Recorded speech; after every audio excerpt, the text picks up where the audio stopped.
चलिए यहाँ पे हम पढ़ने वाले हैं पिक्चर बॉक्स के बारे में, स्क्रॉल बार के बारे में, टाइमर के बारे में और ट्री व्यू के बारे में। देखिए पिक्चर बॉक्स क्या होता है, जैसे आपने विंडोज़ फॉर्म पढ़ा, विंडोज़ फॉर्म में हम एक तो पिक्चर लाकर रख देते थे पूरे कंप्लीट फॉर्म में। पर यदि आप चाहते हो, एक हमने यूज़र फॉर्म बनाया या फिर स्टूडेंट फॉर्म बनाया, हम छोटी सी पिक्चर कॉर्नर में लाना चाहते हैं, उसकी वैल्यू सेव कराना चाहते हैं, तो इसके लिए हमको सेपरेटली यहाँ पे पिक्चर बॉक्स कंट्रोल होता है, तो इसका प्रयोग हम आसानी से कर सकते हैं। उसके बाद होता है स्क्रॉल बार।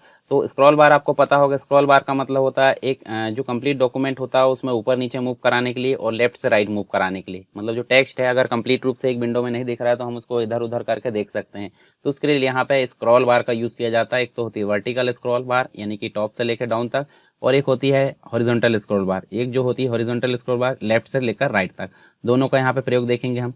उसके बाद होता है टाइमर। तो टाइमर क्या होता है, टाइमर का मतलब आप स्टॉप वॉच देखे होंगे, जैसे आप रनिंग करते हो तो आप टाइमर लगा के करते हो, या फिर कोई टास्क आपने सेट किया हो तो आप टाइमर उसके लिए लगा देते हो। ठीक है, तो ये टाइमर जो होता है उसी प्रकार हम यहाँ विजुअल बेसिक डॉट नेट में भी देखेंगे टाइमर का प्रयोग। यानी कि कोई चीज़ें जैसे मान लो हमको प्रोग्रेस बार बनाना डाउनलोड के लिए या फिर जो भी है उसके लिए बनाना, तो यहाँ टाइमर का उपयोग किया जाएगा। इसके अलावा हम प्रोग्रेस बार भी देखेंगे इसके साथ में। उसके बाद हम ट्री व्यू देखेंगे। ट्री व्यू का मतलब होता है एक रूट डायरेक्टरी होती है, रूट डायरेक्टरी के अंतर्गत सब डायरेक्टरी होती है। तो इस प्रकार हम बना सकते हैं, जैसे आप विंडोज एक्सप्लोरर देखे होंगे ना, तो सी ड्राइव के अंतर्गत सब फोल्डर्स दिखते हैं, उन सब फोल्डर्स के अंतर्गत और अदर अदर जो सब फोल्डर्स वो दिखते हैं। तो इस प्रकार का जो स्ट्रक्चर बनता है वो किससे बनता है, ट्री व्यू कंट्रोल से बनता है। तो इन सभी कंट्रोल्स के बारे में एक एक करके हम यहाँ पे जानते हैं। तो चलिए देख लेते हैं, शुरू करते हैं। यहाँ पे सबसे पहली बात करें यहाँ पे पिक्चर बॉक्स की, तो पिक्चर बॉक्स जैसे कि मैंने बताया, ये पिक्चर बॉक्स जो होता है विंडोज जीयूआई यानी कि ग्राफिकल यूजर इंटरफेस का एक इंपॉर्टेंट हिस्सा माना जाता है। मतलब जब भी कभी हम स्टूडेंट फॉर्म कोई यूजर फॉर्म बनाना चाहते हैं तो वहाँ पे कॉर्नर में हम पिक्चर को सेट कर सकते हैं। या विंडोज़ में इमेज को डिस्प्ले करने के लिए हेल्प करता है। विजुअल बेसिक डॉट नेट में पिक्चर बॉक्स कंट्रोल यहाँ पे उपलब्ध होता है टूल बॉक्स के अंतर्गत, और उसको लाकर हम यहाँ पे क्या कर सकते हैं, ड्रॉप कर सकते हैं फॉर्म में, जिसके अंतर्गत बीएमपी, जेपीजी है, पीएनजी है, आइकॉन है, ये सभी प्रकार की जो फाइल है पिक्चर फाइल, इनको लाकर हम उसमें सेट कर सकते हैं। इसकी प्रॉपर्टी, मेथड और इवेंट की अगर बात करें तो यहाँ पे देखिए सबसे पहली बात है प्रॉपर्टीज़ की। तो पहली होती इमेज, यह पिक्चर बॉक्स की सबसे इंपॉर्टेंट प्रॉपर्टी है। इसी की सहायता से हम पिक्चर बॉक्स में इमेज को सेट या गेट और सेट कर सकते हैं। फिर होती है इसकी बॉर्डर स्टाइल, यानी कि चारों तरफ से जो राउंडिंग जो लाइन है बॉर्डर है उसको हम देखते हैं बॉर्डर स्टाइल में, और इसके द्वारा हम बॉर्डर स्टाइल को सेट कर सकते हैं। इसके अंतर्गत देखिए नन होता है, फिक्स्ड सिंगल होता है और फिक्स्ड 3D होता है। तीन इसके अंतर्गत वैल्यू होती है, इनको हम देखेंगे। साइज मोड की अगर बात करें तो प्रॉपर्टी इमेज को पिक्चर बॉक्स में जो है अरेंज करने के लिए यूज़ की जाती है, और इस प्रॉपर्टी की जो है बहुत सारी वैल्यू होती है। जैसे कि अगर देखें नॉर्मल है, स्ट्रेच इमेज है, ऑटो साइज है, सेंटर इमेज है, उसके बाद जूम है। तो इन सभी का प्रयोग भी हम आगे देखने वाले हैं। कुछ मेथड्स देख लेते हैं, जैसे रोटेट फ्लिप होता है। तो ये जो होता है इसका यूज़ इमेज को रोटेट करने के लिए यहाँ पे यूज़ किया जाता है। उसके बाद यहाँ पे हम देख सकते हैं सेव, तो इमेज को सेव करने के लिए इसका यूज़ किया जाता है। ये पाथ इस प्रकार दे सकते हैं, ठीक है। इसके अलावा कॉमन इवेंट्स उसके होते हैं। फिर बात कर लेते हैं यहाँ पे स्क्रॉल बार की। तो स्क्रॉल बार क्या होते हैं, कोई भी डॉक्यूमेंट, कोई भी टेक्स्ट बॉक्स उसमें स्क्रॉल करने के लिए या फिर स्क्रॉल बार की वैल्यू को हम लेवल में प्रदर्शित करने के लिए इसका प्रयोग कर सकते हैं। तो यहाँ देखिए स्क्रॉल बार विंडोज़ में प्रयोग होने वाला सबसे इंपॉर्टेंट जीयूआई कंपोनेंट है, और स्क्रॉल बार एक लॉन्ग स्ट्रिप होता है जो कि यूज़र को जो है किन्हीं दो वैल्यू के बीच में सिलेक्शन प्रोवाइड करने की यहाँ पे फैसिलिटी देता है। मुख्य रूप से विंडोज़ में प्रयोग होने वाला जीयूआई कंपोनेंट में स्क्रीन में डिस्प्ले ना होने वाले जो कंपोनेंट है उसको हम दिखाने के लिए स्क्रॉल बार का प्रयोग करते हैं। दो प्रकार की होती है, एक अगर देखें तो एक होती है वर्टिकल और एक होती है हमारी हॉरिजॉन्टल। हॉरिजॉन्टल की अगर बात करें तो लेफ्ट से राइट ये प्रोवाइड करती है हमको फैसिलिटी, और वर्टिकल वाली हमको टॉप से बॉटम की ओर यहाँ पे प्रोवाइड करती है। दोनों को हम देखेंगे। हॉरिजॉन्टल को एच स्क्रॉल के नाम से जाना जाता है, वर्टिकल को वी स्क्रॉल के नाम से जाना जाता है। चलिए आगे बात करते हैं। देखिए यहाँ पे स्क्रॉल बार को लाने के लिए आपको टूल बॉक्स में जाना होगा। एच स्क्रॉल को आप लाओगे तो हॉरिजॉन्टल स्क्रॉल आएगी, और वी स्क्रॉल आओगे तो जो वर्टिकल स्क्रॉल बार है वो आपको ऐड होती हुई नजर आएगी। इसकी प्रॉपर्टीज देखिए, मिनिमम होती है, मैक्सिमम, मिनिमम 0 वैल्यू होती है और मैक्सिमम आप 100 कर सकते हैं, बाय डिफॉल्ट होती है। उसके बाद आप बाकी चेंज कर सकते हैं, स्मॉल चेंजेस कैसे करना है, लार्ज चेंज कैसे करना, वैल्यू डोक, ये सभी इसकी प्रॉपर्टीज होती है, तो इनको आप पढ़ सकते हैं। उसके बाद कुछ इवेंट्स होते हैं, कॉमन इवेंट्स ही होते हैं, परंतु यहाँ स्क्रॉल इवेंट होता है और वैल्यू चेंज होता है। दो इवेंट्स इसके होते हैं, तो दोनों को आप यहाँ देख सकते हैं। Scroll event, event scroll indicator को स्क्रॉल करने पर परफॉर्म करता है, और दूसरी चीज़ है वैल्यू चेंज, यह स्क्रॉल बार के इंडिकेटर की वैल्यू यानी पोजीशन चेंज करने पर परफॉर्म किया जाता है।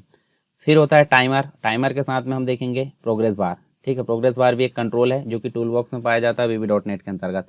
तो यहाँ लूपिंग के लिए इसका यूज़ किया जाता है। लूपिंग कंट्रोल है, बार बार कोई टास्क को अगर कंप्लीट करना है, कंप्लीट नहीं हुए तब तक टाइमर चलेगा और उसके बाद वो खत्म हो जाएगा, ठीक है। तो टास्क को कंप्लीट करवाने के लिए यहाँ पे टाइमर का प्रयोग करते हैं, और अगर कोई प्रोग्रेस दिखाना तो प्रोग्रेस बार का यूज़ यहाँ पे किया जाता है। तो इसकी कुछ प्रॉपर्टीज़ होती है टाइमर की, जैसे नेम है, तो यह कंट्रोल के नेम को सेट करने के लिए प्रयोग की जाती है। इनेबल की अगर बात करें तो यह टाइमर कंट्रोल को इनेबल और डिसेबल करने के लिए यहाँ पे प्रयोग की जाती है। ठीक है, बाय डिफॉल्ट ये ट्रू होती है। इसके अलावा इंटरवल की अगर बात करें तो इंटरवल जो है यानी कि रिपीटेशन जो इंटरवल है उसको गेट और सेट करने के लिए यूज़ किया जाता है। तो जो टास्क है, टास्क को बार बार ये रिपीट करने के लिए उपयोग किया जाता है टाइमर। ठीक है, मेथड्स अगर बात करें तो स्टार्ट और स्टॉप होती है, मतलब टाइमर को स्टार्ट करने के लिए स्टार्ट करते हैं और टाइमर को स्टॉप करने के लिए स्टॉप मेथड का उपयोग करते हैं। इवेंट्स की अगर बात करें, टिक इवेंट होता है जिनके बारे में अभी आगे बात करने वाले हम। फिर ट्री व्यू कंट्रोल की बात करें तो जो रूट यानी ट्री स्ट्रक्चर अगर आपको कोई प्रदान करना है तो उसके लिए यहाँ पे ट्री व्यू कंट्रोल यूज़ होता है विंडोज एक्सप्लोरर जैसे ही। तो ये कहाँ मिलता है आपको, टूल बॉक्स में मिलता है, और इसको लाकर आप यहाँ पे क्या कर सकते हो, ड्रॉप कर सकते हो, और इस प्रकार यहाँ पे दिखेगा ये। और बनाने के बाद अगर देखें तो कैसा दिखेगा वो हम अभी बनाकर देखेंगे। ठीक है, इसकी कुछ प्रॉपर्टीज़ होती है, जैसे नेम है, ट्री व्यू का नेम प्रदर्शित करता है। चेक बॉक्स, प्रत्येक आइटम के सामने चेक बॉक्स लाना, चेक बॉक्स ला सकते हैं। सो लाइन, ठीक है, और सो प्लस माइनस, इस प्रकार एक्सपेंड और कॉलैप्स के लिए यूज़ होता है। फुल रो सेलेक्ट है, सो रूट लाइन है, सॉर्टेड है, टेक्स्ट है, टॉप नोड है, और विजिबल काउंट। इन सभी चीज़ों को आप जो है किसमें यूज़ कर सकते हैं, ट्री व्यू कंट्रोल की प्रॉपर्टी के रूप में यूज़ कर सकते हैं। चलिए अब बात करते हैं हम यहाँ पे प्रैक्टिकल की। तो आप विजुअल स्टूडियो को ओपन कर लीजिए, स्टार्ट बटन में जाएंगे, विजुअल स्टूडियो 2012 या 2019 पर एंटर करेंगे और हमारे सामने स्टार्ट पेज आ जाएगा। जब हम फाइल मेनू पर क्लिक करेंगे न्यू प्रोजेक्ट पे, तो विजुअल बेसिक विंडोज़, और यहाँ पे विंडोज़ फॉर्म एप्लीकेशन नाम आप दे सकते हैं, और ओके बटन पर क्लिक करोगे। जैसे ही आप यहाँ पे ओके बटन पर क्लिक करोगे तो आपके सामने नया प्रोजेक्ट बनकर, जो कि विंडोज़ फॉर्म मतलब बाय डिफ़ॉल्ट जो एक फॉर्म है वो आपके सामने यहाँ पे प्रदर्शित हो जाएगा। तो सबसे पहली बात हमने करी थी पिक्चर की, तो आपको पिक्चर बॉक्स कहाँ मिलेगा, कॉमन कंट्रोल्स के अंतर्गत ही आपको पिक्चर बॉक्स मिलेगा। देखिए यहाँ पे पी वाली सीरीज में लाकर आप छोड़ सकते हैं डायरेक्टली, और इसमें आप जो है पिक्चर को सेट कर सकते हैं। पिक्चर सेट करने के लिए आपको देखिए ऊपर एक एरो बटन दी है, इसमें लाकर आप चूज इमेज कर सकते हैं, या फिर आप जो है प्रॉपर्टीज़ में जाइए, प्रॉपर्टीज़ में जाके आप इमेज कंट्रोल, इमेज नाम की जो एक प्रॉपर्टी है उसमें जाओगे तो यहाँ से भी आप इमेज ला सकते हैं। तो ये हमने फॉर्म में लाना देखे थे, लोकल रिसोर्सेज और प्रोजेक्ट रिसोर्सेज। तो हम सेलेक्ट करते हैं प्रोजेक्ट रिसोर्सेज, इंपोर्ट में जाते हैं, और यहाँ से हम कोई भी पिक्चर को ला सकते हैं। मान लीजिए हम जो है इस प्रकार से जो है जो डॉटनेट का आर्किटेक्चर है वो ला सकते हैं। तो अभी देखो डॉटनेट का जो आर्किटेक्चर है वो छोटा, मतलब हमको कम दिख रहा है, पूरा दिखाई नहीं दे रहा है। तो जस्ट उसी के नीचे हम देखें तो यहाँ पे जो इमेज का लेआउट है वो हमको दिखता है, या फिर इसी के ऊपर जाओगे आप तो यहाँ से देखिए साइज मोड दिख रहा है। साइज मोड में आप देखें तो स्ट्रेच इमेज, यानी कि पूरी इमेज एक साथ दिख जाएगी, छोटा रहे चाहे बड़ा रहे। ऑटो साइज, ऑटोमेटिक साइज रहेगा। उसके बाद आप जूम कर सकते हैं, नॉर्मल कर सकते हैं। तो हम स्ट्रेच इमेज कर लेते हैं। स्ट्रेच इमेज में क्या फ़ायदा होगा, हम जब पिक्चर को बड़ा छोटा करके देखेंगे तो उसके अनुसार यहाँ पे सेट होते जाएगा। ठीक है, इसके इवेंट्स और जो मेथड है वो यहाँ पे हमने देख लिए थे। ठीक है, तो आप उसको जाकर पढ़ सकते हैं। तो ये इमेज लाने का है। आप हटाने की अगर बात करें तो इमेज में ही जाओगे और इसी में जाकर आप इसको क्या कर दोगे, नन कर दोगे, तो यहाँ से पिक्चर का जो है हट जाएगा। चलिए इसको हटा देते हैं। दूसरा जो कंट्रोल है वो हम देखें यहाँ पे, दूसरा कंट्रोल कौन सा था हमारा, दूसरा कंट्रोल था यहाँ पे स्क्रॉल बार। स्क्रॉल बार का प्रयोग हम देखते हैं यहाँ पे। तो स्क्रॉल बार का प्रयोग करने के लिए हम देखिए यहाँ पे all controls, all Windows control में जाएंगे और एच वाली सीरीज़ में जाएंगे। तो एच वाली सीरीज़ में हमको एच स्क्रॉल दिखेगा। देखिए एच वाली सीरीज़ में एच स्क्रॉल दिखा, हॉरिजॉन्टल स्क्रॉल, ये देखिए इस प्रकार से हम जो है इसको देख सकते हैं। ठीक है, इसको थोड़ा बड़ा कर सकते हैं यहाँ पे। और वी स्क्रॉल अगर जाएंगे तो वी सबसे लास्ट में चले जाइए। वी स्क्रॉल मतलब वर्टिकल स्क्रॉल, ये देखिए इस प्रकार हम इसको ला सकते हैं। और एक लेबल लेते हैं, लेबल में हम जो है इसकी वैल्यू प्रिंट कर सकते हैं। मतलब लेबल का प्रयोग आपको पता है किसके लिए होता है, लेबल का प्रयोग होता है कॉमन कंट्रोल में। यहाँ पे कोई भी वैल्यू को यहाँ पे आउटपुट के रूप में प्रिंट करने के लिए, या फिर कोई कंट्रोल का डिस्क्रिप्शन देने के लिए। लेबल का जो फॉन्ट है उसको बढ़ा दीजिए ताकि आपको आसानी से दिख जाए। ठीक है, ये हम दे देते हैं, इसका साइज जो है 16 या 14। और यहाँ जो है किस में देते हैं, इसमें। ठीक, इसमें देते हैं हम यहाँ पे जो स्क्रॉल बार है उसके इवेंट में देते हैं कि जो लेबल है, लेबल 1 का जो टेक्स्ट रहेगा, लेबल 1 का जो टेक्स्ट रहेगा वो क्या रहना चाहिए, एच स्क्रॉल डॉट वैल्यू। ठीक है, ये रहना चाहिए। और इसको अगर रन करते हैं तो रन करने के बाद हम देखेंगे स्क्रॉल बार जो है, देखिए इसकी वैल्यू जो है आपको आगे पीछे होकर देखेगी, कम ज़्यादा यहाँ पे देख सकते हैं। और 100 इसका मैक्सिमम है, तो 10 जो है इसका साइज आपको देखने को मिल रहा है, जो आपका दिख रहा है स्लाइडर, इसका साइज देखने को मिल रहा है। उसी प्रकार इसको भी आप सेट कर सकते हैं, एच स्क्रॉल और वी स्क्रॉल दोनों, तो इनका प्रयोग आप कर लीजिए, ठीक है, एच स्क्रॉल और वी स्क्रॉल का। इसके बाद एक जो है हमारा टाइमर है, टाइमर की बात करें यहाँ पे, तो टाइमर हम देख लेते हैं यहाँ पे, इसको हम हटा देते हैं यहाँ पे, ठीक है, और यहाँ जो है कोडिंग भी इसका हटा देते हैं, नहीं तो एरर आएगी, ठीक है, ये हटा दिए। चलिए टाइमर का प्रयोग करते हैं। तो टाइमर का प्रयोग करने के लिए हमको दो चीज़ें करना पड़ता है। देखिए यहाँ पे जो है, यहाँ एक प्रोग्रेस बार ले लेते हैं, ठीक है, प्रोग्रेस बार का प्रयोग मैंने बताया था कोई भी प्रोग्रेस को दर्शाने के लिए। और एक होता है टाइमर, तो टाइमर मिलेगा आपको कहाँ पे, कंपोनेंट्स के अंतर्गत सबसे नीचे टाइमर मिलेगा। तो टाइमर जैसे ही हम यहाँ लाते हैं, तो ये जो टाइमर है यहाँ प्रदर्शित नहीं होगा, क्योंकि कुछ कंट्रोल्स ऐसे होते हैं जो नीचे शो होते हैं, जिन्हें बोला जाता है कंपोनेंट एरिया। और कंपोनेंट एरिया में देखिए टाइमर बना गया। तो टाइमर 1 की अगर देखें, देखिए यहाँ प्रॉपर्टीज़ होती है टाइमर, उसके बाद देखिए फॉल्स ट्रू, ये जो है इंटरवल इसका 100 हमने कर दिए, मतलब मैक्सिमम वैल्यू 100 कर दिए। और उसके बाद हम जो है इसको क्या करते हैं, यहाँ पे लोड इवेंट पे इसको स्टार्ट करना है टाइमर को, ठीक है, लोड इवेंट पे इसको क्या करना है, टाइमर को यहाँ पे हम कर देंगे स्टार्ट, टाइमर डॉट स्टार्ट। उसके बाद हम जाएंगे कहाँ पे, हम जाएंगे जो प्रोग्रेस बार है, प्रोग्रेस बार के अंदर हम जाएंगे यहाँ पे, और इसके अंतर्गत जाके क्या कर देंगे, ठीक है, यहाँ पे जाके हम जो है इसको कर देंगे, जैसे वैल्यू है, वैल्यू हमको इंक्रीज करना है, तो प्रोग्रेस बार की जो वैल्यू है, चलिए इसको जो है टाइमर को हम जो है स्टार्ट कर दिए, और यहीं पे जाकर हम जो इसको क्या करेंगे,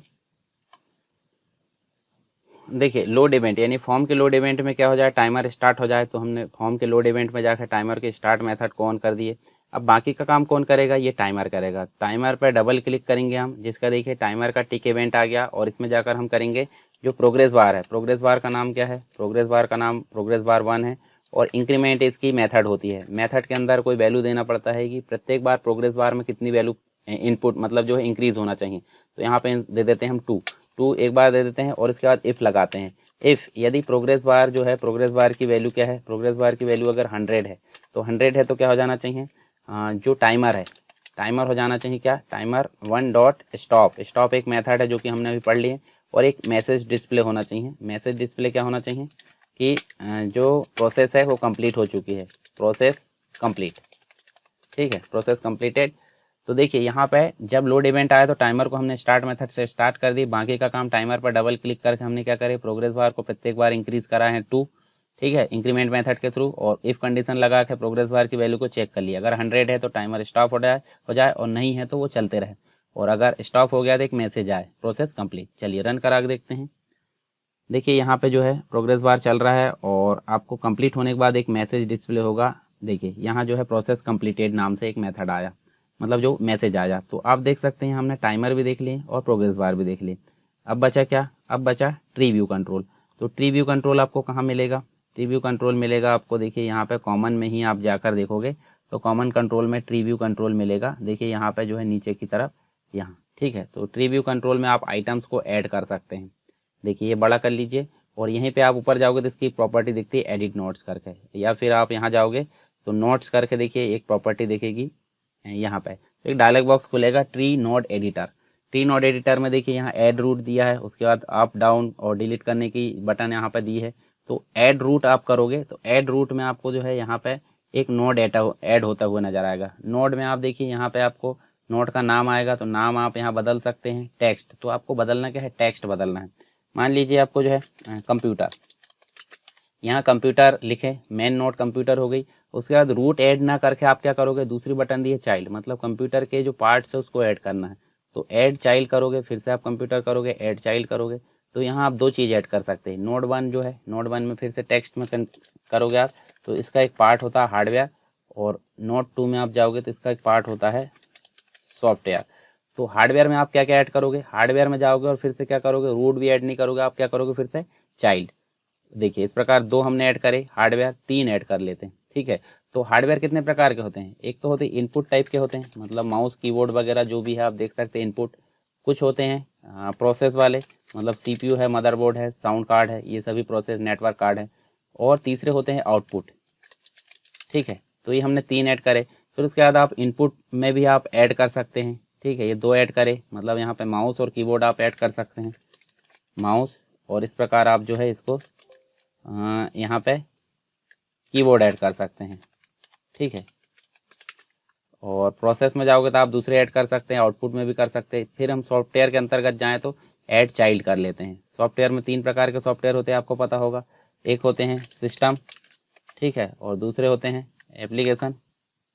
यहाँ इसको चेंज कर सकते हैं आप सभी चीज़ें, और बहुत सारी चीज़ें आप देखिए बिहेवियर चेकड जो है, यहाँ पे चेक बॉक्स को ऑन कर सकते हैं। बहुत सारी चीज़ें आपको यहाँ पे नज़र आती है। ठीक है, उसके बाद हम कर सकते हैं यूटिलिटी, और इसको हम करेंगे ओके। ओके करने के पहले आपको बता दूं, देखिए अप और डाउन कर सकते हैं आप कोई भी आइटम्स को, ऊपर नीचे हम ओके कर देते हैं। ओके करेंगे तो इसको रन करके देखते हैं। रन करके देखोगे आप तो यहाँ पे देखिए प्लस का जो बटन है वो आप देख सकते हैं। यहाँ देखिए ये इस प्रकार आपको दिख रहा है। ठीक है, वो तो यहाँ पे देखिए ये सारी चीज़ हम जो है इस प्रकार का ट्रिब्यू बना सकते हैं। जब हम इस पर क्लिक करेंगे तो यहाँ पे देखिए चेक बॉक्स वाली जो प्रॉपर्टी है उसको हम क्या कर सकते हैं, चेक अगर ऑन कर देते हैं तो चेक बॉक्स भी यहाँ पे प्रदर्शित होंगे। ठीक है, देखिए चेक बॉक्स से सभी क्या है, फॉल्स है। और अगर हम इसको ट्रू कर देते हैं तो यहाँ पे जो है रन करने के बाद देखिए ये बार बार जो है प्रोग्रेस बार रन हो रहा है। इसको हम कर देते हैं ऑफ, टाइमर को स्टॉप कर देते हैं और यहाँ पे इसको रन करते हैं। ठीक है, तो देखिए यहाँ पे जो है प्रत्येक के सामने एक चेक बॉक्स भी आ रहा है। तो ये भी हम जो है ट्रीव्यू कंट्रोल के अंतर्गत यूज़ कर सकते हैं। देखिए इस प्रकार चेक करेंगे तो ये जो है चेक हो जाएगा। तो हमने क्या क्या चीज़ें यहाँ पे पढ़े हैं वो एक बार देख लेते हैं। हमने यहाँ पे जो है पिक्चर बॉक्स के बारे में देख लिए, स्क्रॉल बार के बारे में देख लिए, टाइमर और ट्रीव्यू, और इसके साथ में एक प्रोग्रेस बार था वो भी हमने यहाँ पे देख लिए। तो सारी चीज़ आप यहाँ पे प्रैक्टिस करके देख सकते हैं। इसके बाद हम जो है एक और बचा है डायलॉग बॉक्सेस, और एक बचा है मीनू स्ट्रिप, और जो टूल स्ट्रिप है उनको हम देखेंगे पॉपअप मीनू। ठीक है, तो इनको हम देखेंगे नेक्स्ट क्लास में। ये आपको सारी चीज़ें समझ में आ गई होगी। फिर भी अगर कोई डाउट है तो आप मुझे कमेंट बॉक्स में बता सकते हैं।